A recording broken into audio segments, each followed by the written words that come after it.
Welcome to Make a Path Presents. My name's Ronnie Hayes, and this is The Walking Dead Q&A, well, The Walking Dead Comic, Q&A number 9. Rules are in that description. Follow them, or you might not make it into the Q&A.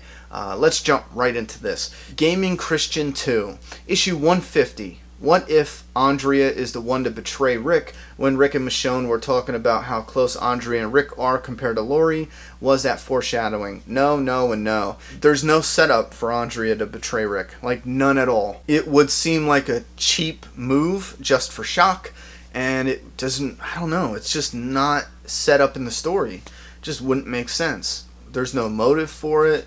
Unless there's something we don't know about. But yeah, if it's something we don't know about or whatever, but there's just nothing there for her to betray him. I don't see it. Jon Snow rules. How long do you think the Whisper storyline will be? Let's see, we're at 150. I'm thinking it'll probably end around 170. Unless there's something in there that's going to delay it, 170, 175. Galactic Glade.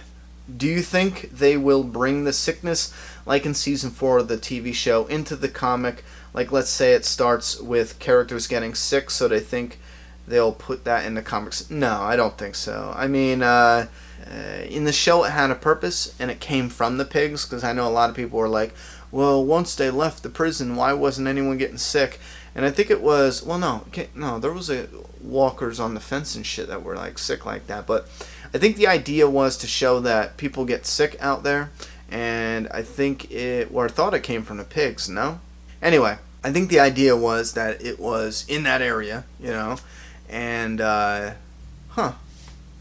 wonder if that's how it happened in the show. The pigs, they had to catch them from somewhere. They were outside the fence. The pigs were sick, or some of the pigs. When they went out and caught the pigs, they breeded the pigs. Some of them were sick, made other people sick, and then there was walkers sick outside the fence because they were survivors who ate the pigs that were outside the fence. I think that's how it ties around, if you know what you catch my drift. But no, I don't think there's any point to put that in the comic. They could do something similar, but I don't think there's I don't know. They could do something like that. They gotta be getting sick. They gotta show people get sick. I just don't think they're going to go that route. Hunter Edmund. What do you think the purpose of the radio is? To contact. That's what a radio does, and I think that's its purpose. I think they're going to make contact with another group of survivors. Austin Lockhart. Hey, just wanted to say, love your videos as always. Thank you very much. Anyway, this is my question. Do you think that the Alexandrians could survive the walker herd that Alpha could release? Also, how would they get in there through the trenches and the many barriers, never mind the wall? I just don't see that as a good way to go with these people living in the zombie apocalypse for years, so zombies seem like a manageable threat to the people. Thanks. Now listen, it's not that simple. You're thinking of her simply releasing the herd when they're all comfortable behind the walls. That's not quite what it was. Alpha, for the most part, saw that they had everything set up outside for the fair. I don't know if she caught wind that was only a temporary setup, but a lot of that's going to stay up with the housing and everything like that. So it's outside of the walls. Another thing, they travel. They got patrol roads. They have all this. They need to get out of those walls, essentially, to keep it thriving, to keep the community thriving. They trade with other communities. What one community makes, they trade with another. So if they use that herd to constantly just surround another community, that could be used to drag soldiers or warriors out from one community to come to their aid, and hence they could then send the walkers to fight or soldiers to fight them, and it just becomes a thing. They are a threat no matter what. It's not as simple as saying, oh, they're safe behind their walls and the walkers can't hurt them. Man, you can have whispers now climbing in, sneaking in, sabotaging shit. There's just so many ways this can go bad. So yeah, it's very much a real threat with Alpha and the Whispers and that giant herd. Big Kev 619. Who do you think will die first, Michonne or Andrea? If I had to pick between one of them, Andrea. Caveman Studios. What if Rick and somebody else get into a fight and the lock on Negan's cage is broken or something, and Negan kills someone and pushes Rick down and escapes? If that happened, and no offense, but I would start a petition for Robert Kirkman to give up writing because he lost his frickin' mind. No, I just don't see any purpose of that whatsoever. If Negan was just going to push Rick down and escape, he could have just escaped before.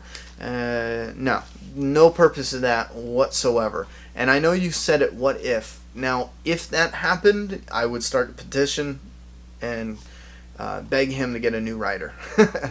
Rick motherfucking Grimes. First of all, Ronnie, you are the best Walking Dead YouTuber by far. Thank you very much. You subscribed instantly. Awesome. Anyway, I am a huge fan of the comic and the show. Do you think that Dwight will let Negan out in 150 and Rick will try to stop them and get beat up by them? Or they just see Rick and jumped him or something like that, and that's why Rick is bloody on the cover of 150? No, I don't see that at all. Again, there needs to be realistic reasons for someone like Dwight to betray Rick. They feel like they got some kind of bro code going on.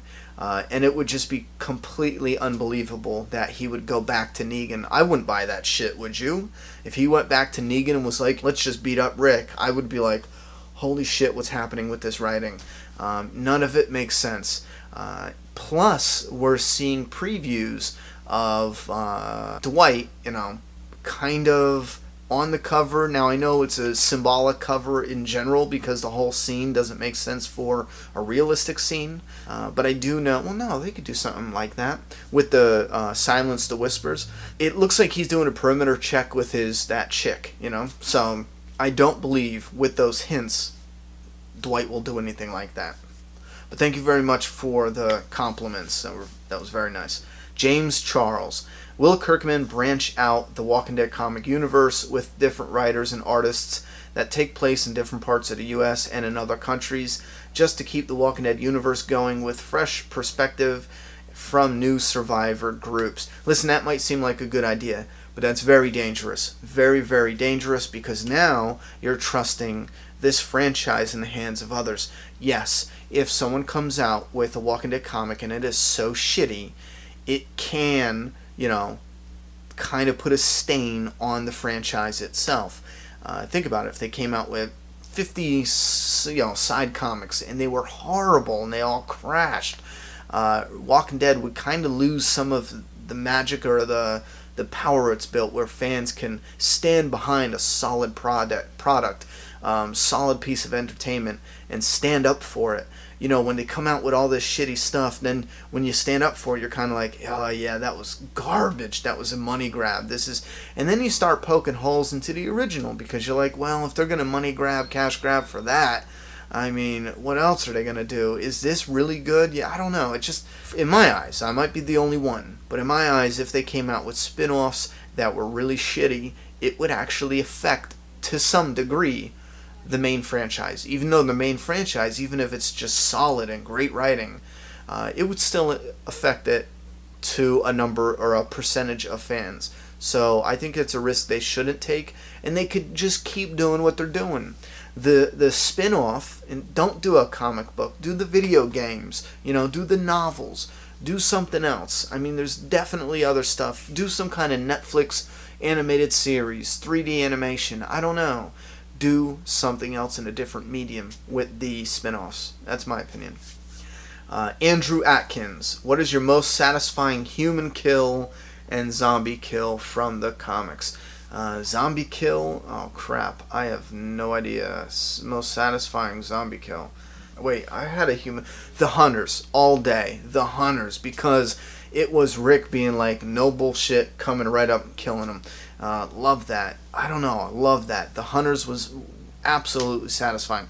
Now, zombie kill. I know I remember them. They're rememberable on the show because it's so visual, but in the comic, zombie kill. Ouch. I'm going with the Bicycle Girl. I mean, yeah, I gotta give it to the Bicycle Girl. I didn't want to say that at first because it felt too easy, but shit, in the comic and the show, it's iconic as hell. I'm going with Bicycle Girl. Satisfying, though, in the way that it opened us up to not only this world, but it really reflected or shown us the character of Rick Grimes, his compassionate side. In that scene alone, it was so damn telling. Beautiful writing. I thought it was great. Nightwing fan 9515. Hey Ronnie, what do you think is going on with Sophia? She hasn't been seen since issue 142. And she didn't even have any lines in this issue before that. And since Carl, Listen, I don't think we need to worry about Sophia. You know, she was such a minor character for so long before. You know, she falls in the background a little bit. She'll come to the foreground. It's all good. Don't worry about Sophia. I'm not worried about her. She will have a story. She might even die soon. Who knows? But I don't think it's something we need to worry about. It's definitely a character I see lasting for a while longer.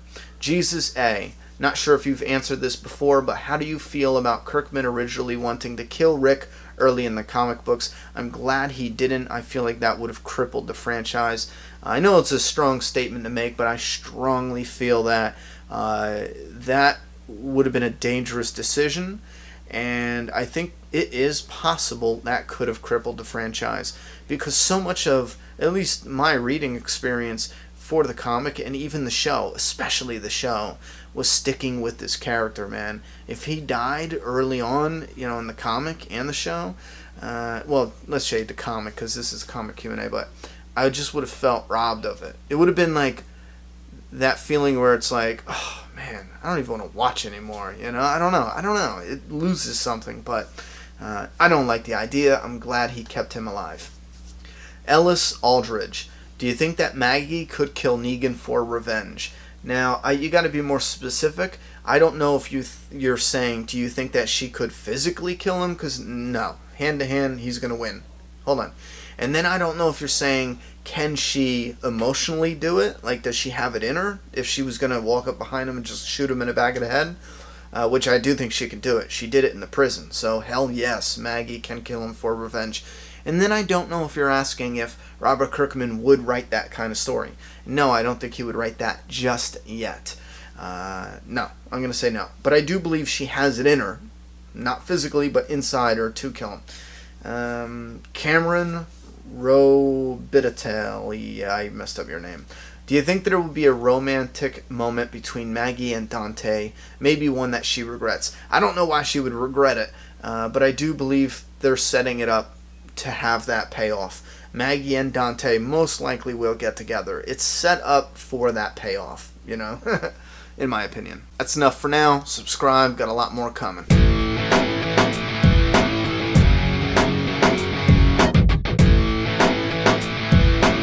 Subscribe now.